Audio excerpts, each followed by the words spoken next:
اعوذ باللہ من الشیطان الرجیم بسم اللہ الرحمن الرحیم۔ آج ہمارا دوسرا پارہ 12واں رکوع سورۃ البقرہ کی آیت نمبر 222 سے۔ تو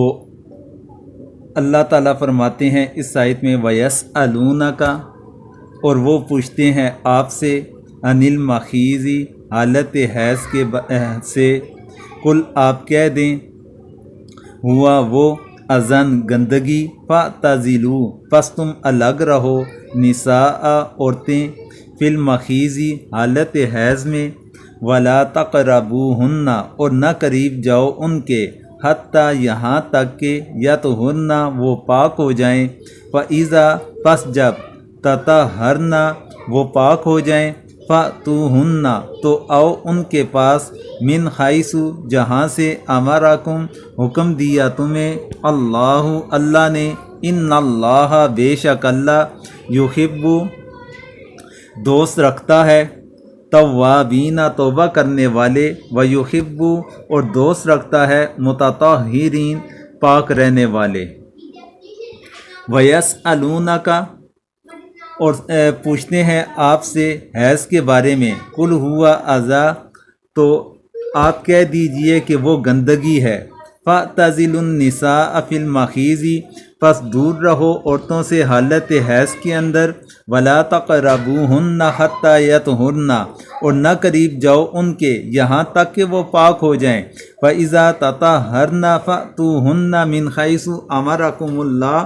پس جب وہ پاک ہو جائیں تو پس آؤ ان کے پاس جیسا کہ اللہ تعالیٰ نے حکم دے رکھا ہے، ان اللہ یحب التوابین ویحب المتطہرین بے شک اللہ تعالیٰ محبت فرماتے ہیں، پسند فرماتے ہیں توبہ کرنے والوں سے اور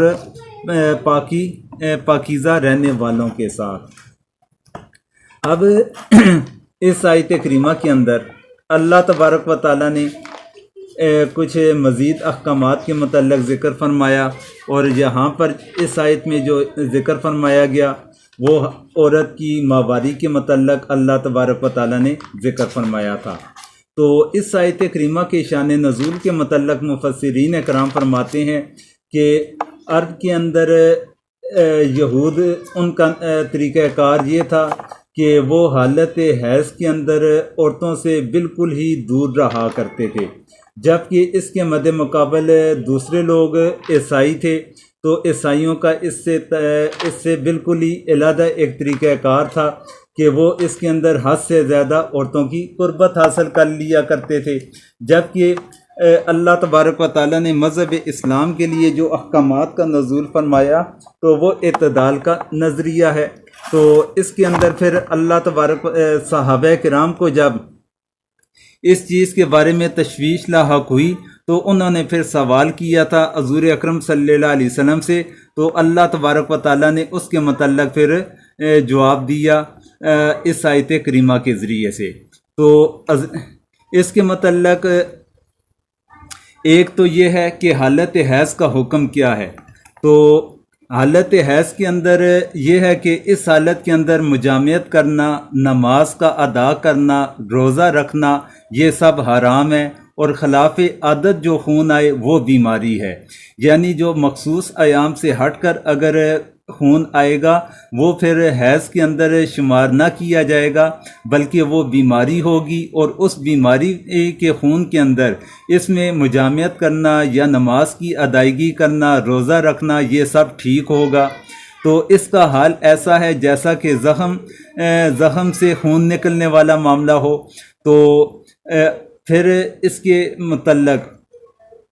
یہودیوں کا جو نظریہ تھا، یہودیوں کا اور مجوسیوں کا، وہ حالت حیض کے اندر عورت کے ساتھ کھانا کھانا اور ایک گھر کے اندر رہنے کو بھی جائز نہ سمجھا کرتے تھے، جبکہ عیسائی ان کا نظریہ یہ تھا کہ وہ مجامعہ سے بھی پرہیز نہ کیا کرتے تھے۔ تو یہ حالت حیض کی کیفیت اور اس کے متعلق یہود و نصارہ اور مجوسیوں کا جو نظریہ تھا وہ آپ کے گوشہ گزار کیا، جبکہ اس کے مد مقابل مذہب اسلام کے اندر حضرت عائشہ صدیقہ رضی اللہ تعالی عنہا سے روایت ہے کہ میں حضور کا سر دھویا کرتی تھی، آپ میری گود میں ٹیک لگا کر لیٹ کر قرآن شریف کی تلاوت فرماتے، حالانکہ میں حیض سے ہوتی تھی۔ میں ہڈی چوستی تھی، آپ بھی اسی ہڈی کو وہیں منہ لگا کر چوستے تھے۔ میں پانی پیتی تھی، پھر گلاس آپ کو دیتی، آپ بھی وہیں منہ لگا کر اسی گلاس سے وہی پانی پیتے، اور میں اس وقت حائضہ ہوتی تھی۔ یعنی کہ اب حضور اکرم صلی اللہ علیہ وسلم کا طریقہ کار بھی اس روایت کے اندر ہمارے سامنے آ گیا، جو مذہب اسلام کی ایک طرح کی بنیاد بھی ہے۔ تو یہود و نصارہ کے نظریات بھی آپ کے گوشے گزار کر لیے۔ تو پھر اس کے بعد اللہ تبارک و تعالیٰ نے اس آیت کے اندر ساتھ میں یہ حکم دیا کہ تم عورتوں سے الگ رہو حالت حیض کے اندر، یعنی مجامعت کرنے سے، ہم بستری کرنے سے تم نے علیحدگی اختیار کرنی ہے، اور ان کے قریب نہ جانا یہاں تک کہ وہ پاکی حاصل کر لیں، یعنی پاک ہو جائیں۔ پھر اس کے بعد جس طریقے سے اللہ تبارک و تعالیٰ کے احکامات موجود ہیں تو پھر وہ معاملات آگے ہوں گے۔ پھر آگے اللہ تبارک و تعالیٰ نے ذکر فرمایا، نساؤکم حرث لکم، نساؤکم عورتیں تمہاری، حرثن کھیتی، لکم تمہاری، فاتو سو تم آؤ، حرثکم اپنی کھیتی، انا جہاں سے، شئتم تم چاہو، وقدموا اور آگے بھیجو، لانفسکم اپنے لیے، واتقوا اللہ اور دوڑو اللہ کی طرف، واعلموا اور تم جان لو، انکم کہ تم ملاقو ملنے والے اس سے، وبشری اور خوشخبری دیں مؤمنین ایمان والے۔ نساؤکم حرث لکم تمہاری عورتیں تمہاری کھیتی ہیں، فاتو حرثکم انا شئتم سو جاؤ اپنی کھیتی میں جہاں سے چاہو، وقدموا لانفسکم اور آگے کی تدبیر کرو اپنے واسطے، واتقوا اللہ واعلموا انکم ملاقو اور ڈرتے رہو اللہ سے اور جان رکھو کہ تم کو اس سے ملنا ہے، وبشر المؤمنین اور خوشخبری سنانا ایمان والوں کو۔ اب اس آیت کریمہ کے اندر اللہ تبارک و تعالیٰ نے کچھ احکامات کا مزید ذکر فرمایا۔ تو عورت کے حوالے سے اللہ تبارک و تعالیٰ نے اس کے ہم بستری کے متعلق کچھ احکامات کا اس آیت کے اندر واضح فرمایا۔ تو اس کے شان نزول کے متعلق مفسرین اکرام فرماتے ہیں کہ حضور اکرم صلی اللہ علیہ وسلم سے پوچھا گیا تو عورت کے حوالے سے کہ عورت کی پشت کی طرف سے وطی کرنے کے متعلق جب سوال کیا گیا حضور سے، تو اس پر یہ آیت کریمہ نازل ہوئی، یعنی تمہاری عورتیں تمہارے لیے بمنزلہ کھیتی کے ہیں، جس میں نطفہ بجائے تخم اور عورت بمنزلہ پیداوار کے ہے، یعنی اس سے مقصود اصلی صرف نسل کا باقی رکھنا اور اولاد کا پیدا ہونا ہے۔ سو تم کو اختیار ہے کہ آگے سے یا کروٹ سے یا پس پشت سے پڑھ کر یا بیٹھ کر یا جس طرح چاہو مجامعت کرو، مگر یہ ضرور ہے کہ تخم ریزی اسی خاص موقع میں ہو جہاں پیداواری کی امید ہو، یعنی مجامعت وہ جو مخصوص مقام ہے اس سائٹ پہ ہونی چاہیے۔ تو دوسری جانب پشت کی جانب سے وہ لواطت کے حکم کے اندر آئے گا، اور لواطت کی ہرگز شریعت اسلامیہ کے اندر اجازت نہیں ہے، جبکہ یہود کا خیال غلط ہے کہ اس سے یہودیوں کا نظریہ یہ تھا کہ اگر مخالف سمت سے، یعنی کہ مخالف سمت سے رخ اختیار کر کے اگر ہم بستری کی جائے گی تو اس صورت کے اندر ان کا یہ نظریہ تھا کہ بچہ بہنگا پیدا ہوتا ہے۔ یہ تفسیر عثمانی کے اندر یہ روایت یہودیوں کے متعلق مذکور ہے۔ اللہ تبارک و تعالیٰ نے کھیتی کے ساتھ تشبیہ جو دی ہے، تو کھیتی کے ساتھ تشبیہ دینے کی غرض کیا تھی؟ تو اس کے متعلق مفسرین اکرام فرماتے ہیں کہ تمہاری عورتیں تمہاری کھیتی ہیں، یعنی تمہارے کھیتوں کی جگہ پر ہیں، کھیتوں کے ساتھ انہیں اس لیے تشبیہ دی گئی کہ ان کے رحموں میں جو نطفے ڈالے جاتے ہیں وہ بیج کے مشابہ ہیں۔ غرض اس سے یہ ہے کہ عورتوں سے صحبت کرنا محض نسل باقی رکھنے کے لیے تمہارے واسطے مباح کیا گیا۔ تو قریش کے قبیلے کے لوگ عورتوں کے ساتھ اس طرح کے معاملات کچھ حد سے زیادہ کیا کرتے تھے۔ تو امام احمد نے حضرت عبد الرحمن بن ثابت رضی اللہ تعالیٰ عنہ سے روایت کی کہ وہ کہتے ہیں کہ عبد الرحمن کی بیٹی حضرت کی بیٹی حفصہ کے پاس گیا، میں نے کہا تم سے ایک مسئلہ پوچھنا چاہتا ہوں لیکن تم سے پوچھتے ہوئے مجھے شرم آتی ہے۔ کہنے لگی بھتیجے شرم نہ کرو، پوچھو۔ میں نے کہا عورتوں کی دوبر میں وطی کرنے کا پوچھتا ہوں۔ فرمایا یہود کہا کرتے تھے کہ جو کوئی عورت کو پھیر کر وطی کرے تو اس کا بچہ بہنگا ہوگا۔ پھر جب مہاجر لوگ مدینہ منورہ میں مکہ سے ہجرت کر کے آئے تو انصار کی عورتوں سے ان کی شادیاں ہونے لگی۔ انہوں نے عورتوں کو پھیر کے وطی کی تو ایک عورت نے اپنے میاں کا کہا ماننے سے انکار کر دیا۔ اس نے کہا جب تک حضور نہ آ جائیں ہم اس طرح نہ کریں گے اس طرح کا معاملہ۔ پھر حضرت ام سلمہ رضی اللہ تعالیٰ عنہ کے پاس گئیں اور ان سے یہ قصہ میں نے ذکر کیا۔ وہ بولی بیٹھ جاؤ، حضور کو آنے دو، دریافت کر لیں گے۔ جب حضور تشریف لائے تو انصاریہ کو تو آپ سے دریافت کرتے ہوئے شرم آئی، وہ نکل کے چلی گئی۔ حضرت ام سلمہ نے حضور سے یہ قصہ بیان کیا تو آپ نے فرمایا اس انصاریہ عورت کو بلاؤ۔ وہ بلائی گئی تو اس کے آنے پر حضور اکرم صلی اللہ علیہ وسلم نے اسے یہ آیت کریمہ پڑھ کے سنائی کہ نساؤکم حرث لکم۔ تو مراد یہ ہے کہ جائے مخصوصہ ایک ہونی چاہیے اور طریقہ کار مختلف بھی انسان اپنا سکتا ہے۔ تو یہ تھا نساؤکم حرث لکم کی تفسیر کے اندر۔ پھر آگے اللہ تبارک و تعالیٰ اگلی آیت کریمہ کے اندر فرماتے ہیں وَلَا تَجْعَلُوا اللَّهَ عُرْضَةً لِأَيْمَانِكُمْ وَلَا تَجْعَلُوا اللَّهَ اور نہ بناؤ اللہ کو عُرْضَةً نشانہ لِأَيْمَانِكُمْ اپنی قسموں کے لیے ان تبرؤوا کہ تم اس نے سلوک کرو وتتقوا اور پرہیزگاری کرو وتصلحوا اور صلح کراؤ بین الناس لوگوں کے درمیان واللہ اور اللہ سمیع سننے والا علیم جاننے والا۔ ولا تجعلوا اللہ عرضۃ لایمانکم اور مت بناؤ اللہ کے نام کو نشانہ اپنی قسمیں کھانے کے لیے ان تبرؤوا کہ سلوک کرنے سے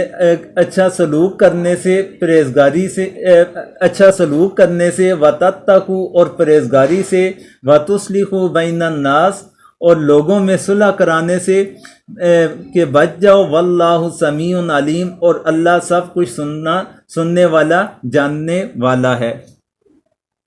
اس آیت کریمہ کے متعلق مفسرین اکرام فرماتے ہیں کہ قسم کے متعلق کہ اللہ تبارک و تعالیٰ کے نام کو تم اپنی قسمیں بنانے کے لیے نشانہ نام بناؤ۔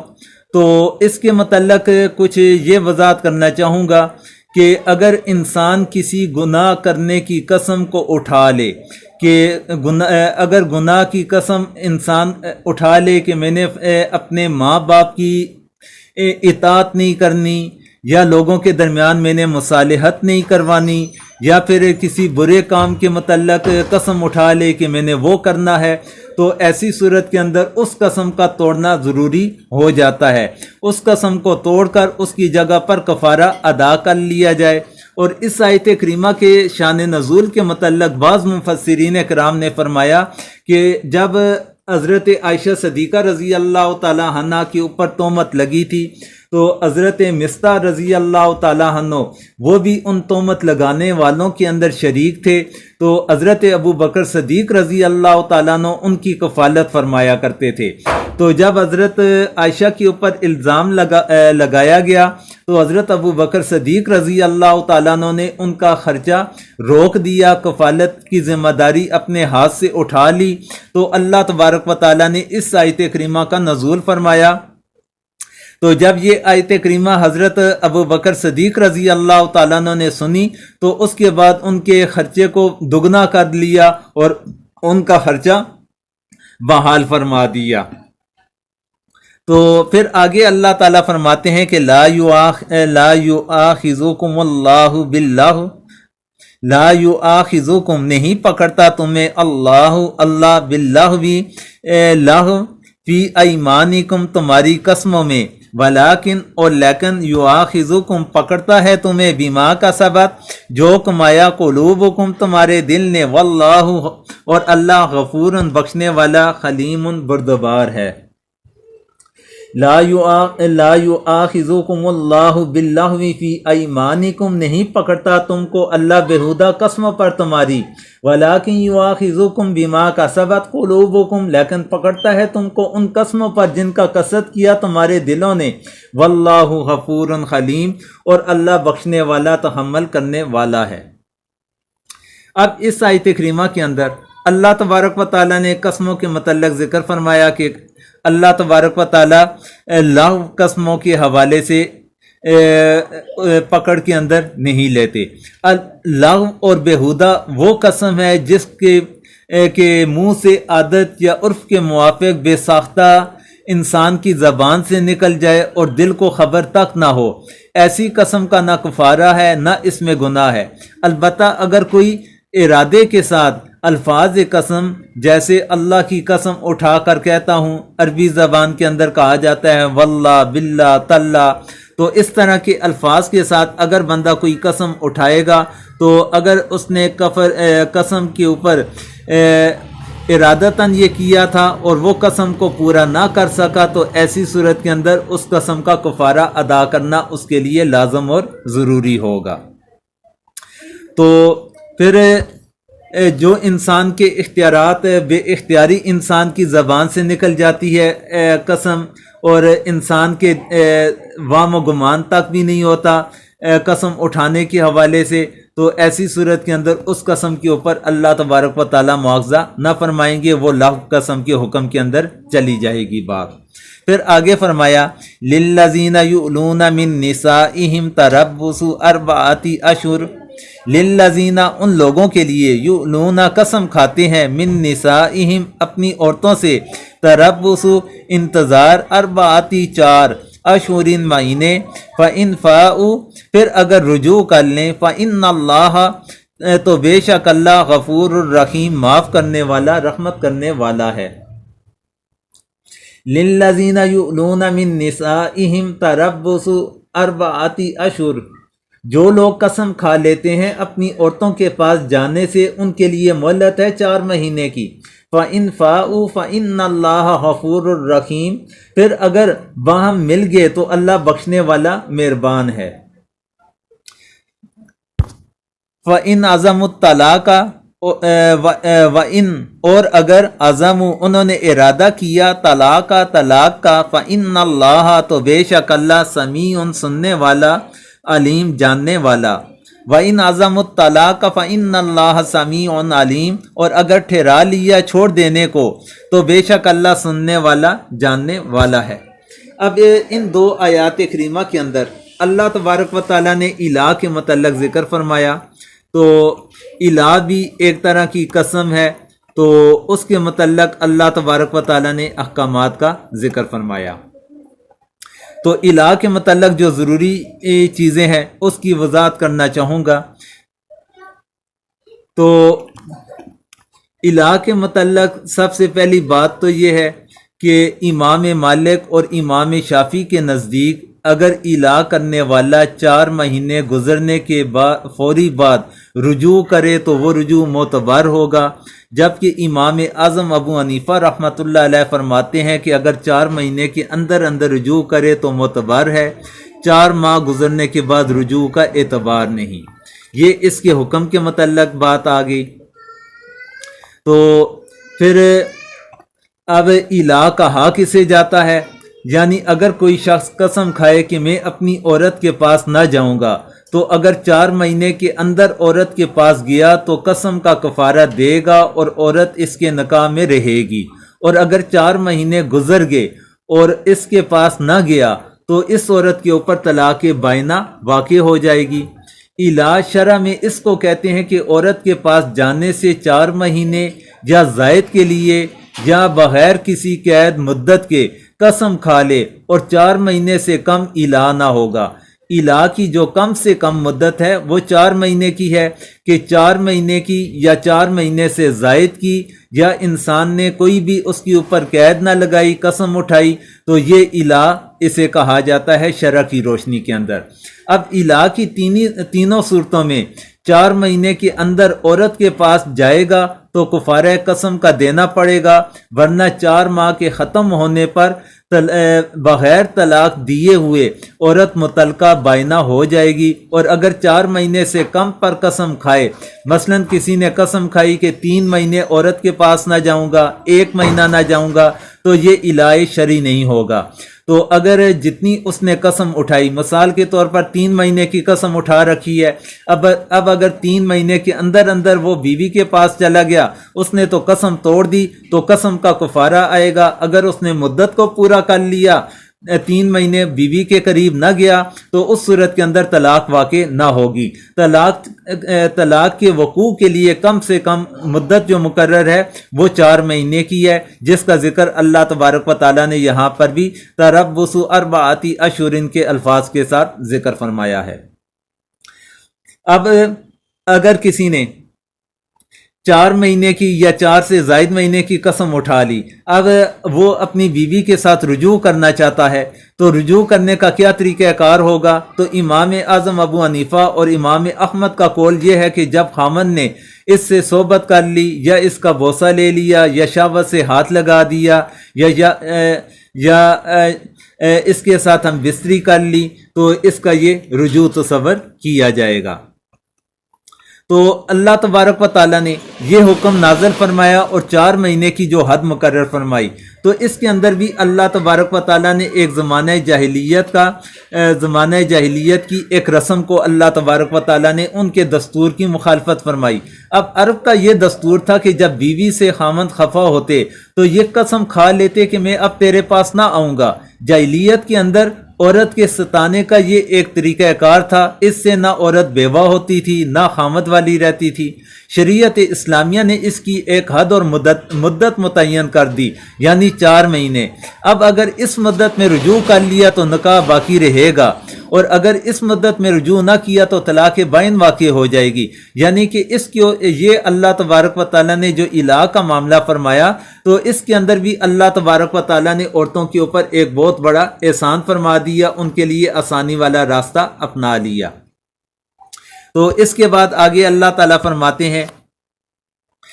والمطلقات یتربصن بانفسہن 3 قروء، والمطلقات اور طلاق یافتہ عورتیں یتربص انتظار کریں بانفسہن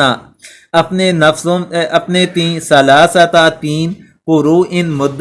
مدت حیض، ولا یخل اور جائز نہیں لہن ان کے لیے ان یکتمن وہ چھپائیں ما خلق اللہ جو پیدا کیا اللہ نے فی ارحامہن ان کے رحموں میں، ان کننا یؤمنن اگر ایمان رکھتی ہیں باللہ اللہ پر، والیوم الآخر اور یوم آخرت پر، وبعولتہن اور خامن ان کے احق کو زیادہ حقدار ہیں بردہن واپسی ان کی، فی ذالک ان میں، ان ارادو اگر وہ چاہیں اصلاح بہتری، ولہن اور عورتوں کے لیے مثل جیسے الذی جو علیہن عورتوں پر بالمعروفی دستور کے مطابق، وللرجالی اور مردوں کے لیے علیہن ان پر درجہ ایک درجہ، واللہ عزیز اور اللہ غالب ہے، حکیم حکمت والا ہے۔ والمطلقات یتربصن بانفسہن 3 قروء اور طلاق والی عورتیں انتظار میں رکھیں اپنے آپ کو 3 حیض تک، ولا یخل لہن ان یکتمن ما خلق اللہ فی ارحامہن اور ان کو حلال نہیں کہ چھپا رکھیں جو پیدا کیا اللہ نے ان کے پیٹ میں، ان کننا یؤمنن باللہ والیوم الآخر اگر وہ ایمان رکھتی ہیں اللہ پر اور پچھلے دن پر، آخرت کے دن پر، وبعولتہن احق بردہن فی ذالک ان ارادوا اصلاحا اور ان کے خامند حق رکھتے ہیں ان کے لوٹا لینے کا اس مدت میں اگر چاہیں سلوک سے رہنا، وَلَهُنَّ مِثْلُ الَّذِي عَلَيْهِنَّ بِالْمَعْرُوفِ اور عورتوں کا بھی حق ہے جیسا کہ مردوں کا ان پر حق ہے دستور کے موافق، وَلِلرِّجَالِ عَلَيْهِنَّ دَرَجَةٌ، اور مردوں کو عورتوں پر فضیلت ہے، واللہ عزیز حکیم، اور اللہ زبردست تدبیر والا ہے۔ اب اس آیت کریمہ کے اندر اللہ تبارک و تعالیٰ نے عورتوں کی عدت کے متعلق کچھ احکامات کا ذکر فرمایا کہ جب مرد نے عورت کو طلاق دی تو بھی اس عورت کو کسی دوسرے سے نکاح جائز نہیں جب تک 3 حیض پورے نہ ہو جائیں، تاکہ حمل ہو تو معلوم ہو جائے اور کسی کی اولاد کسی کو نہ مل جائے۔ اس لیے عورت پر فرض ہے کہ جو ان کے پیٹ میں ہوا اس کو ظاہر کر دیں، ہاں حمل ہو یا حیض آتا ہو۔ اس مدت کو عدت کہتے ہیں۔ تو اس کا کیا فائدہ ہے کہ معلوم کرنا چاہیے کہ یہاں متعلقات سے خاص وہ عورتیں مراد ہیں کہ ان سے نکاح کے بعد صحبت یا خلوت شرعیہ کی نوبت خامن کو آ چکی ہو۔ ان عورتوں کو حیض بھی آتا ہو اور آزاد بھی ہوں، کسی کی لونڈی نہ ہو، کیونکہ جس عورت سے صحبت یا خلوت کی نوبت نہ آئے اس کے اوپر طلاق کے بعد عدت بالکل نہیں، اور جس عورت کو حیض نہ آئے مثلاً کم سنی کی وجہ سے یا بہت زیادہ بوڑھی ہونے کی وجہ سے یا اس کو حمل ہے تو پہلی دونوں صورتوں میں اس کی عدت 3 مہینے ہے اور حاملہ کی عدت وضع حمل ہوگی۔ جو عورت آزاد نہ ہو بلکہ کسی کی شرعی قاعدہ کے موافق لونڈی ہو، اگر اس کو حیض آتا ہو تو اس کی عدت 2 حیض، اور حیض اگر نہ آئے، اگر وہ کم سن ہے یا زیادہ بوڑھی ہے تو اس کی عدت 1.5 مہینہ ہوگی، اور حاملہ ہے تو وضع حمل اس کی عدت آ جائے گی۔ یہ تو تھی عدت کی میعاد کے متعلق کہ عدت کے کتنے دن بنیں گے اور عورت کے اس کی حیثیت بدلنے کے ساتھ۔ پھر اس کے بعد اللہ تبارک و تعالیٰ نے ایک اور حکم کا ذکر فرمایا کہ وَبُعُولَتُهُنَّ أَحَقُّ بِرَدِّهِنَّ فِي ذَلِكَ إِنْ أَرَادُوا إِصْلَاحًا، کہ اگر خامن وہ اصلاح کا ارادہ چاہتا ہے، خوش اسلوبی کے ساتھ رہنا چاہتا ہے، تو عدت کے اندر پھر وہ عورت کے ساتھ رجوع کرنے کا اختیار بھی رکھتا ہے۔ تو عدت کے اندر رجوع کرنے کے اختیار کے ساتھ اللہ تبارک و تعالیٰ نے ساتھ میں قید بھی لگا دی کہ اسے چاہیے کہ وہ حسن سلوک کے ساتھ رہے اور اس ارادے کے ساتھ اسے واپس لے کر آئے۔ تو اس کے بعد اللہ تبارک و تعالیٰ نے مرد اور عورت دونوں کے حقوق کے متعلق ذکر فرمایا کہ وَلَهُنَّ مِثْلُ الَّذِي عَلَيْهِنَّ بِالْمَعْرُوفِ وَلِلرِّجَالِ عَلَيْهِنَّ دَرَجَةٌ، یعنی کہ مردوں کے حقوق عورتوں پر ہیں، ایسے ہی عورتوں کے حقوق مردوں پر بھی ہے، جن کا قاعدہ کے موافق ادا کرنا ہر ایک کے لیے ضروری ہے۔ تو اب مرد کو عورت کے ساتھ بدسلوکی اور اس کی ہر قسم کی حق تلفی ممنوع ہوگی، مگر یہ بھی ہے کہ مردوں کو عورتوں پر فضیلت اور فوقیت ہے، تو اس کے لیے اختیار مرد ہی کو اللہ تبارک و تعالیٰ نے رجوع کرنے کا اختیار دیا، عطا فرمایا ہے۔ تو حضور اکرم صلی اللہ علیہ وسلم نے خطبہ حجۃ الوداع کے موقع کے اوپر عورتوں کے بہت زیادہ حقوق کے متعلق ذکر فرمایا تھا۔ تو اس طرح باقی احادیث مبارکہ کے اندر بھی عورت کے حقوق کے حوالے سے کافی احکامات شریعت اسلامیہ کے اندر موجود ہیں۔ تو اس لیے عورت کے حقوق کا خیال رکھنا یہ مردوں کے لیے لازم اور ضروری ہے، اور مردوں کے حقوق کا خیال رکھنا یہ عورتوں کے لیے لازم اور ضروری ہے۔ تو پھر آگے اللہ تبارک و تعالیٰ نے مردوں کے حقوق کا تذکرہ کرنے کے بعد یہاں پر یہ ہمارا آج کا رکوع مکمل ہوا۔ پھر انشاءاللہ باقی جو اس کے طلاق کے متعلقہ احکامات ہیں وہ اگلے رکوع کے اندر تفصیل کے ساتھ بیان ہوں گے۔ تو اسی کے ساتھ یہاں تک اجازت چاہتا ہوں۔